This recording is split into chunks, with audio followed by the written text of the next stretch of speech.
Hello മക്കളെ, ഉത്തർപ്രദേശിലെ മധുരയിലേക്ക് കുറഞ്ഞ ചിലവിൽ 2 ദിവസം കൊണ്ട് എങ്ങനെ പോയി വരാമെന്ന് നോക്കിയാലോ? ബാ നമുക്ക് പോവാം.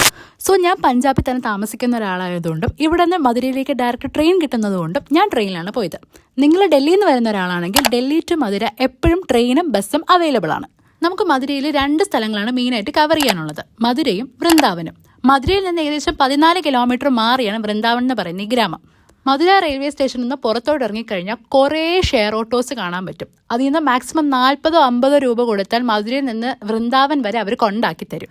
മധുരയിലും വൃന്ദാവനിലും സ്റ്റേ ഓപ്ഷൻസ് കുറേ ഉണ്ടെങ്കിലും അഫോർഡബിൾ ആയിട്ടുള്ള കുറച്ചുകൂടെ നല്ല സ്റ്റേസ് കിട്ടുന്നത് വൃന്ദാവനിൽ തന്നെയാണ്. ഇനി നിങ്ങൾക്ക് പൈസ കൊടുത്ത് നിൽക്കാൻ യാതൊരു താല്പര്യം ഇല്ലെങ്കിലും മധുരയിലും വൃന്ദാവനിലും ധരംശാലാസ് എന്ന് പറയുന്ന ആശ്രമങ്ങൾ ഒരുപാടുണ്ട്. നിങ്ങൾക്ക് അവിടെ ബുക്ക് ചെയ്ത് കഴിഞ്ഞാൽ ഫ്രീ ആയിട്ട് സ്റ്റേ ചെയ്യാം.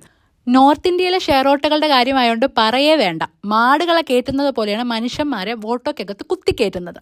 അങ്ങനെ കുറച്ച് കഷ്ടപ്പാടിനൊക്കെ ശേഷം ഞാൻ വൃന്ദാവൻ എത്തി. ഞാൻ ബുക്ക് ചെയ്ത ഹോസ്റ്റല് ഈ ഓട്ടോക്കാരൻ ഇറക്കി വിട്ട സ്ഥലത്ത് നിന്ന് കുറച്ച് ദൂരെയായിരുന്നു. പിന്നെ ഓട്ടോ പിടിക്കാനുള്ള പൈസയൊന്നും ഇല്ലാത്തത് കൊണ്ട് തന്നെ പതുക്കെ നടന്ന് അവിടെ എത്തി. ചെക്കിനൊക്കെ ചെയ്ത് ബെഡ് കണ്ടപ്പോഴേക്കും അയ്യോ എൻ്റെ കിളി പോയി. ഒരു രാത്രി മൊത്തം ട്രെയിനിൽ ഇരുന്ന് കുലുങ്ങി ഭയങ്കര ക്ഷീണമായിപ്പോയി ഗൈസ്. അപ്പോൾ ബാക്കി കഥകൾ കാണാൻ വേണ്ടിയിട്ട് പാർട്ട് 2 വരെ വെയിറ്റ് ചെയ്തോളൂ. ബൈ.